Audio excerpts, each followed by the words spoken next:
Andrew Jackson Davis was a Hudson Valley farm boy who spent his adolescence in the town of Poughkeepsie. He was the son of a poor family, and at about age 17, he began to have spiritual visions that he experienced when he went into what was then called a mesmeric trance. And Davis very quickly transformed from being this poor kid who was just off the farm to being a nationally talked about spirit medium. I'm Mitch Horowitz. I am a historian of alternative spirituality. Davis never felt embarrassed or excessively humbled by being from Poughkeepsie. He was proud of being from Poughkeepsie. He felt as if he could show the world what a prophet really looked like, not from the ancient sands of the biblical lands or not from the great universities of Paris or Oxford, but right from an American industrial city in the heart of the Hudson Valley. In many respects, Davis, as a son of Poughkeepsie, is responsible for aspects of the wave of alternative spirituality that swept out of America and across the world in the late 19th, early 20th century. Davis had a remarkable capacity to create these vast metaphysical lectures out of what he said he experienced when he entered his trance states. So I think for a lot of Americans, Davis's magical claims were less enthralling than these aspects of his philosophy, which could seem very freeing and very liberating. There were people who wrote and talked about Davis in newspapers, pamphlets, books, lectures. The name Poughkeepsie was probably never so widely heard at the time than it was when people discussed the life and teachings of the Poughkeepsie Seer.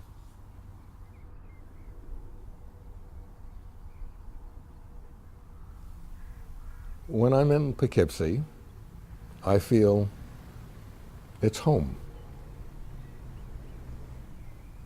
We all have in our heads what I would call a mental map.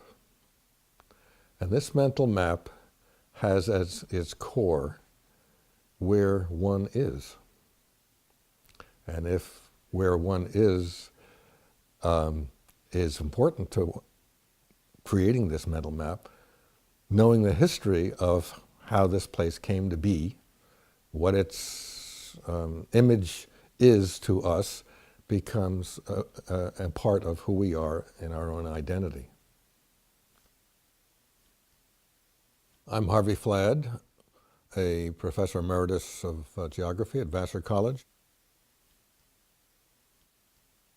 I'd ask the students, as we were looking at this block, which was now, of course, in the late 20th century, what do we see now? And sometimes it would be a block with a 1930s or 1940s apartment house, or it might be a block that was completely vacant because of urban renewal that came through in the 1950s and 1960s. The students very often were quite intrigued by the fact that they were looking at a landscape that was in change.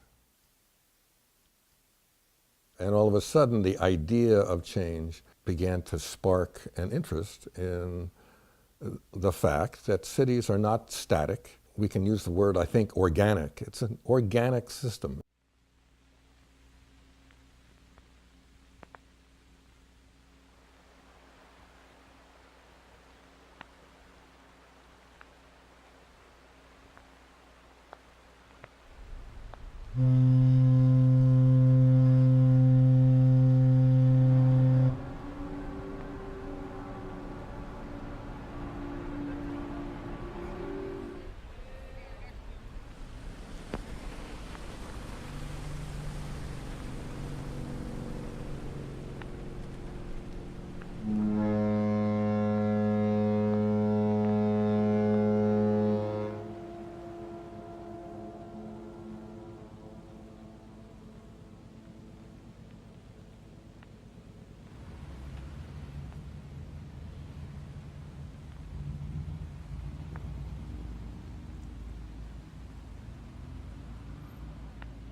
In theological terms, we might call what we're in now a liminal time. And a liminal period is the in-between state. You're not what you used to be, and you're not yet what you're going to be, but you're in this liminal time.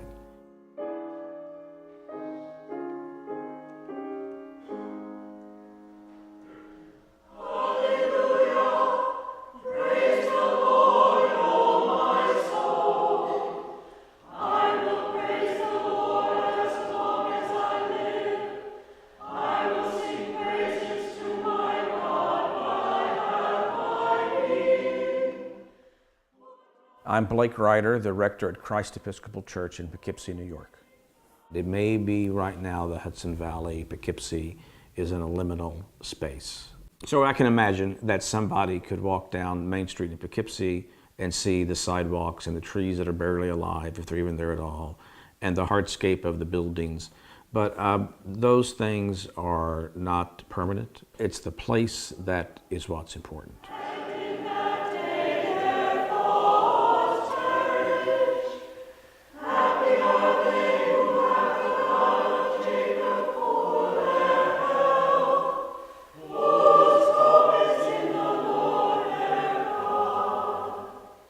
And somewhere through all of that, some sense of spiritualism is present that transcends Native American religion or Christianity or Buddhism or anything. There's something that's, whether you want to say it's deeper than that or higher than that, you could go either way with that.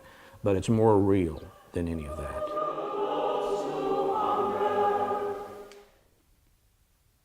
In many respects, Davis was one of the earliest and most popular figures to talk about heaven as a place that was populated by all the world's people. And implicitly, what Davis was saying was that salvation was available to every individual, from every religion, from every walk of life. It was Davis who communicated to people very early on that your spiritual search didn't depend upon anything that came before us and didn't depend upon the establishment of great institutions of learning or cathedrals. You could search for God in your barn, at your kitchen table, by your stove, in your workshop. That's what he had done. It was in the trappings of ordinary life. Davis reflected back to people their highest ideals or hopes for themselves.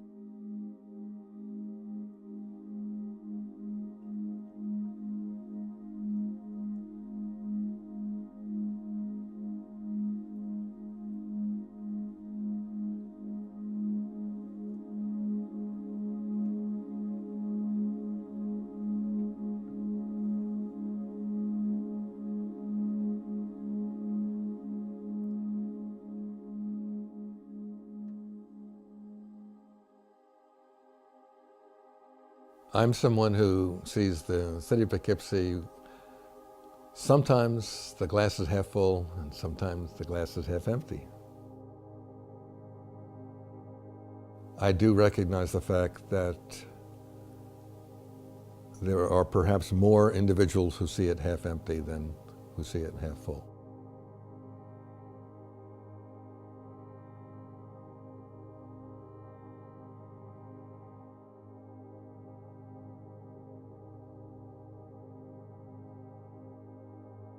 When I first arrived in Poughkeepsie in 2006, almost every conversation was about, well, gee whiz, back in 1992 when IBM laid off tens of thousands of people one summer, we've never been the same. And it was just, it was dreadful.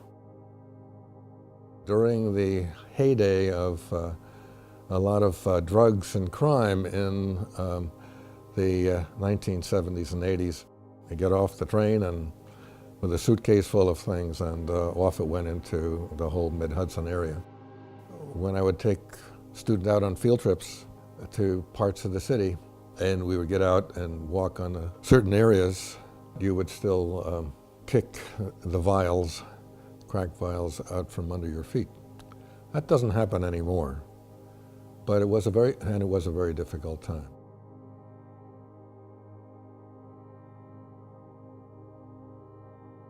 A young woman, she was offered the chance to leave jail and not go to prison, to go on a supervised probation status to finish out her sentence.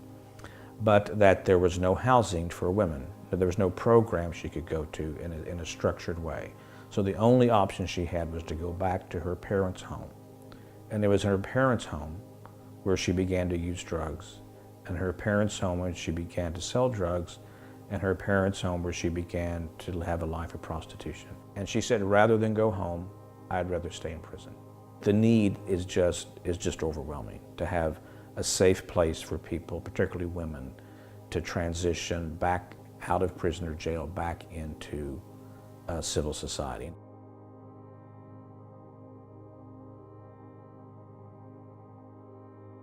Davis believed that material life reflected nature and that there were cycles to material life. We in our lives as individuals and we in our lives as communities were always undergoing cycles and changes. And that was a very hopeful part of Davis's work. He believed that if a community or a nation were undergoing difficulty, again, it was just a matter of time until nature's inevitable cycles would bring people back to a place of morale and prosperity and hope.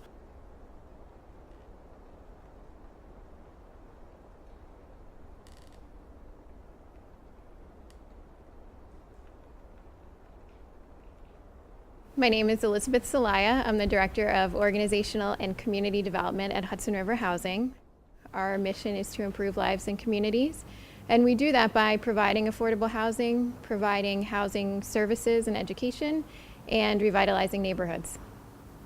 Right now we are in the Poughkeepsie Underwear Factory. This is a large vacant old mill building, and we have a goal of redeveloping this property as a mixed-use property that we hope will serve as an anchor for revitalizing the neighborhood around it. With this, we really built in a whole community building set of activities. So we're working in the city right now to identify key properties that will put a foothold in the neighborhood. I think there's a lot of interest in the city of Poughkeepsie right now because it does seem like it's on the cusp of something. You do see different groups coming together, particularly in the last few years, that have the same vision, that really feel that if we all pull together, that we can just, we can reach that tipping point.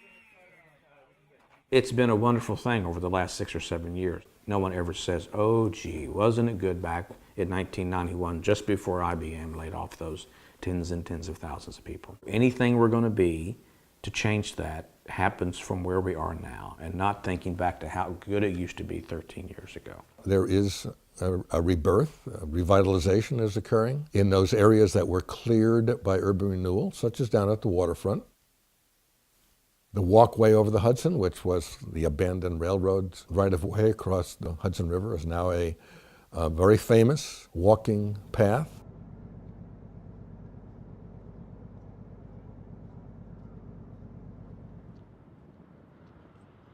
There's some really great vibrancy with the arts community and the immigrant community coming together, where you see a lot of creativity happening in this neighborhood that you don't find elsewhere in the area.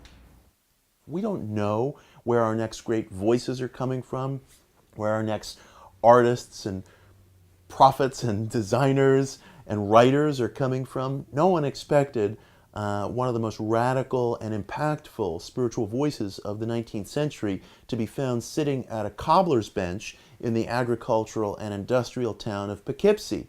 But there he was.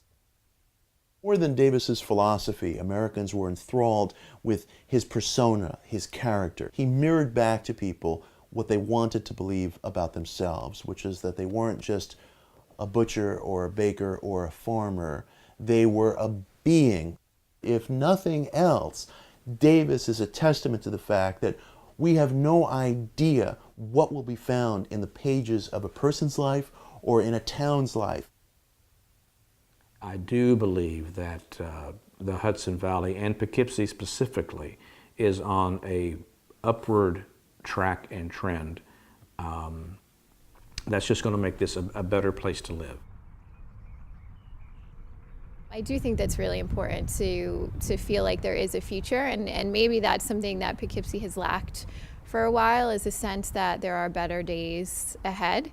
But now we've reached a point where I think a lot of people do feel that there can only be something better coming down the road.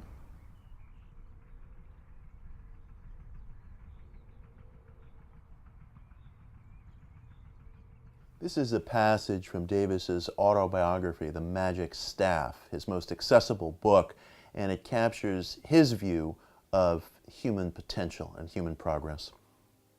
Man is born near the base of a hill, in a valley full of shadows, but once out of the cradle, he begins to climb. He forthwith struggles and pants, impelled by the invisible force of destiny to attain the summit. With an eye upon a sunny future, but knowing not the pathway, he tugs and frets and tumbles at every turn. The mists of the valley may envelop him. The dreary waste of poverty and disease may stretch away between the hill and him. His path may pass even through the solitudes of the dismal swamp. Yet undaunted and led by unseen guardians, He pushes boldly forward and gains triumphantly the height of his first ambition.